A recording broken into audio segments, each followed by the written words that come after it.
Bloomberg Audio Studios. Podcasts, radio, news. Last Friday, President Donald Trump announced that his Chinese counterpart, Xi Jinping, had tentatively approved a deal to save TikTok in the U.S.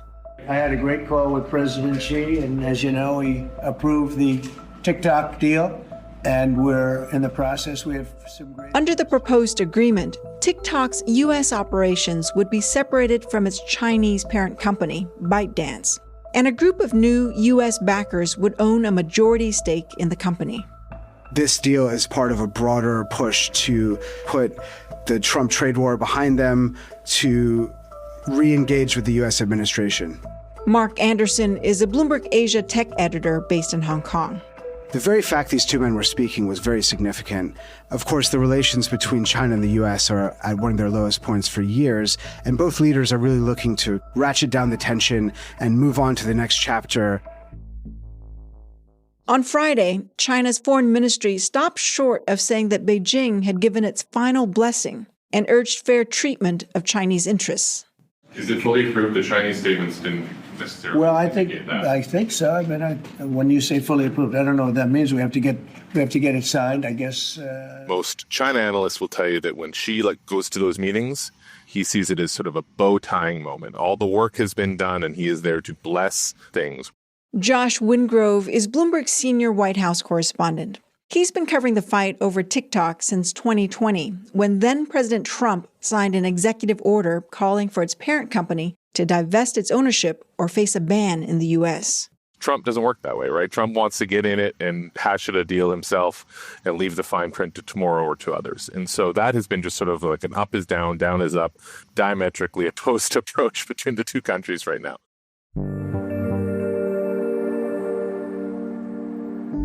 This is the Big Take Asia from Bloomberg News. I'm Wan Ha. Every week, we take you inside some of the world's biggest and most powerful economies and the markets, tycoons, and businesses that drive this ever-shifting region. Today on the show, we're diving into the TikTok deal between the U.S. and China, what it means for American users, and who gained the upper hand at the negotiating table.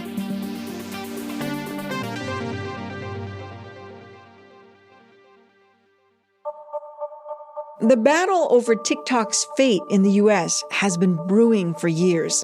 The app is owned by a Chinese corporation and exploded in popularity with American users back in 2020, during the early days of the COVID pandemic. Hey everybody, welcome to my TikTok page.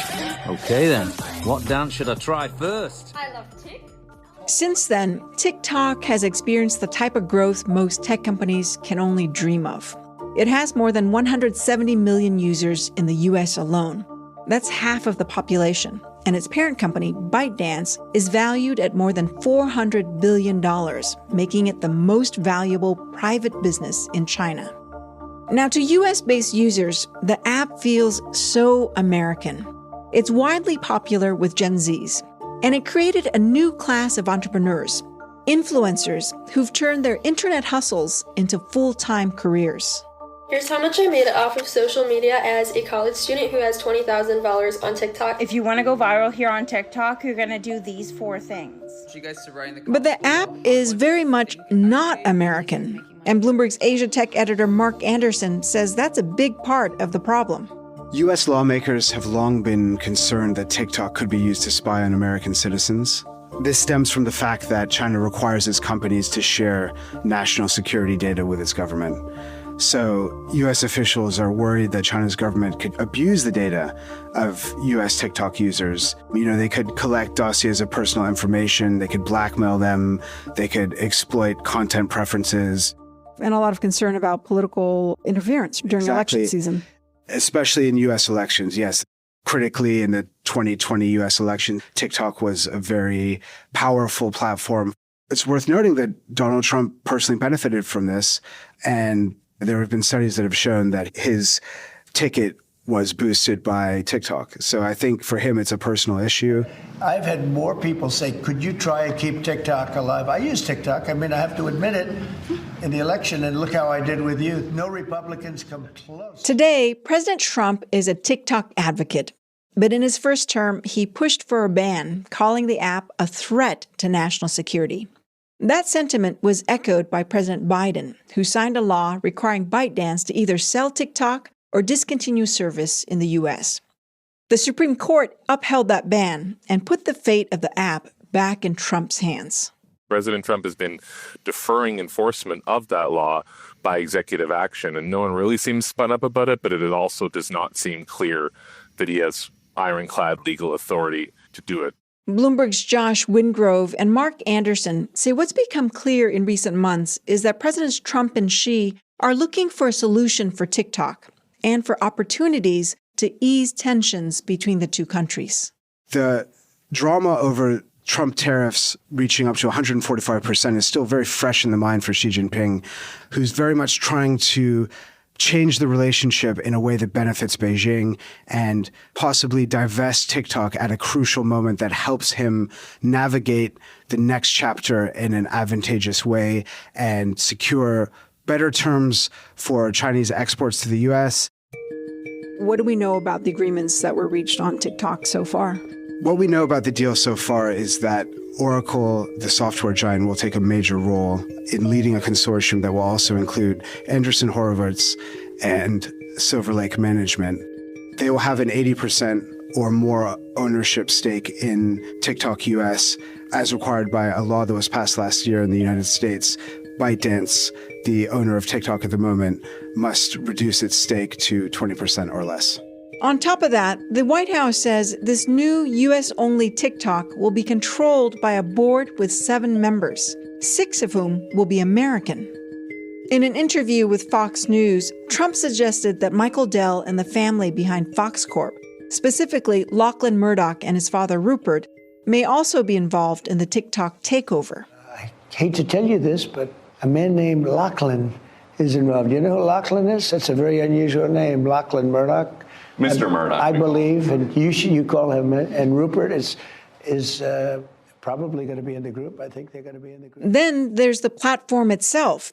While it's not clear yet whether users will have to download a new app or update their existing one, Mark says TikTok will create a new platform for users in the U.S.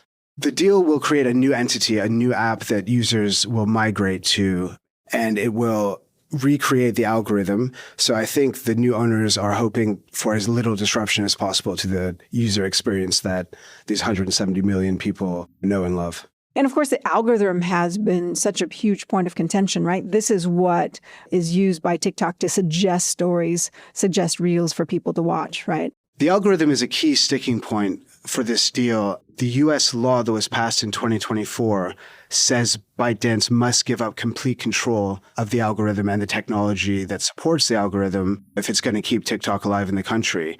But from the very beginning of these talks about deal, and as recently as a few weeks ago, the Chinese government has said it refuses to do that. Most social networking platforms rely on users to share content with each other.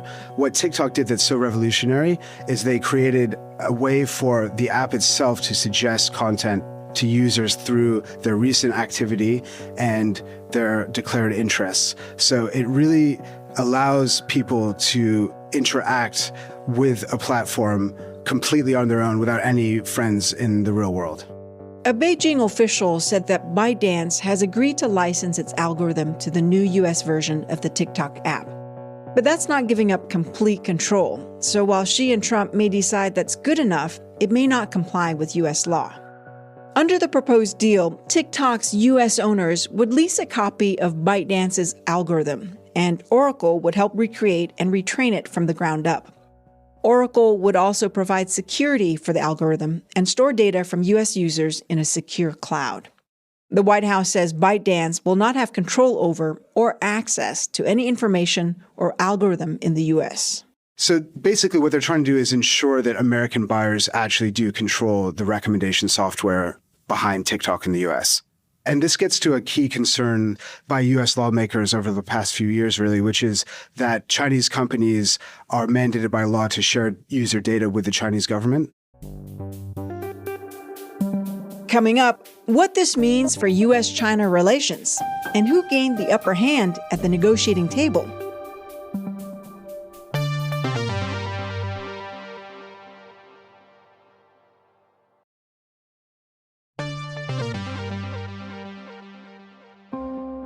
There was a lot at stake for both the US and China in the negotiations over TikTok.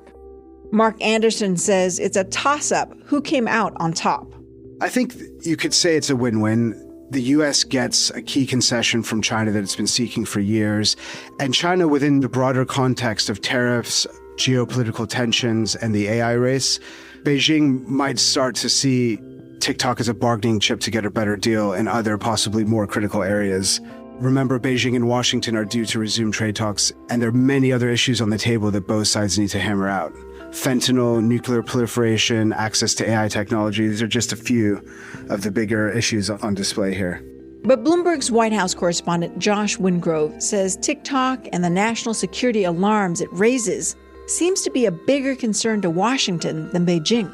I think both sides think they have leverage, but it sure seems like the Chinese certainly do, if only because Trump is backing off what had been a position of his. And we're seeing China able to squeeze in key sectors in a way that is alarming the U.S. Now, that might be a wake-up call for both parties, I should note. Some of these issues were simmering under the Biden administration. But it's pretty clear that China realizes what the pressure points are and is willing to press on them if needed. And President Trump, chiefly through tariffs, but not just through tariffs, through export controls and otherwise, also is doing that. And that is, I think, the tension right now in particular in the Republican Party is like how far is too far and how much deal making is okay. Trump's heading into a midterm election, does not want tariffs showing up on everyone's receipts, left, right, and center. So right now, the bar to make a deal with Trump seems to be shifting. Japan, Korea, EU have made deals, UK. China seems to be really driving towards one, or at least driving towards some sort of medium-term certainty, using TikTok almost as like a thin edge of the wedge to get people to the table. But the jury is very much out, and no one knows where it's going to land with China. Most of the details of the TikTok deal have come from the U.S. China has been largely silent. Still, Mark says it's a positive sign, an indication that the two superpowers are willing to sit down and talk business. According to Trump, Chinese President Xi Jinping has approved the deal, but so far Beijing has only really issued broad statements without directly referring to any deal, saying it respects the wishes of the company and is glad to see business negotiations in line with market rules. Just very general language that doesn't indicate any kind of imminent signing of a deal. However, they were very positive about the fact that Trump and Xi were talking. They called the phone call a pragmatic, positive, and constructive talks. So I think that sort of indicates the general feeling in Beijing, which is that this deal is part of a broader push to move closer to the U.S., to put the Trump trade war behind them. Mark, just before the phone call took place last week, Trump reportedly halted more than $400 million in military aid to Taiwan. That's according to the Washington Post.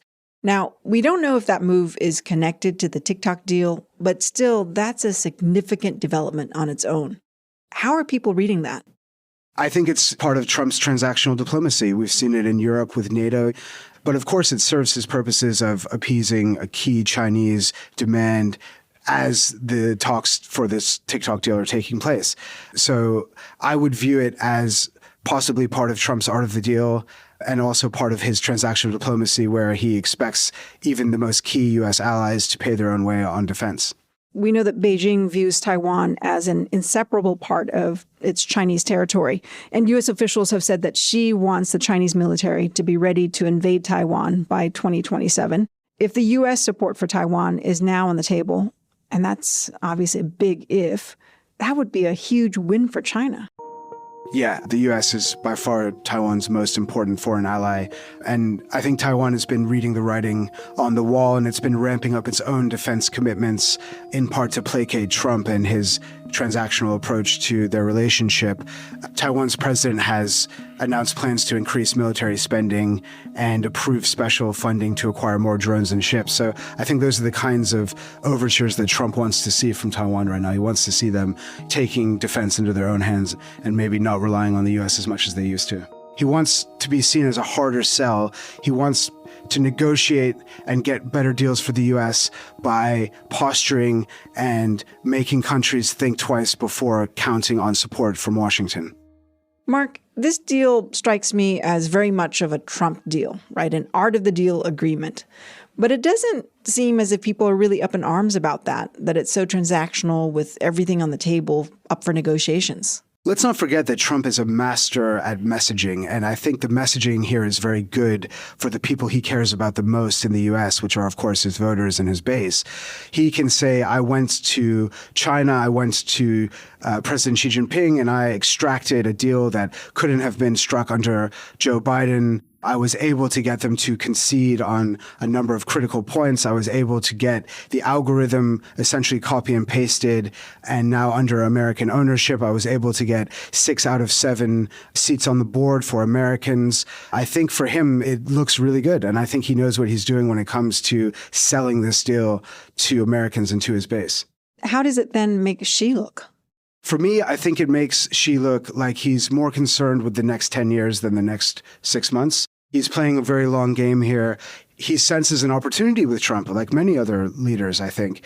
He sees this transactional, very short-term focused American president. How many of those do you get in your lifetime? So I think for him, maybe TikTok was the price to pay for a better tariff deal or a better deal on rare earth magnets, better deal on access to Boeing airplanes. These are the more important issues to the Chinese government. But Josh says whether the TikTok deal could serve as a blueprint for how Chinese companies might strike future deals with Washington remains to be seen. I think it's unclear right now. For instance, Trump hasn't watered down restrictions on Chinese electric vehicles that carry similar national security risks to a lot of folks.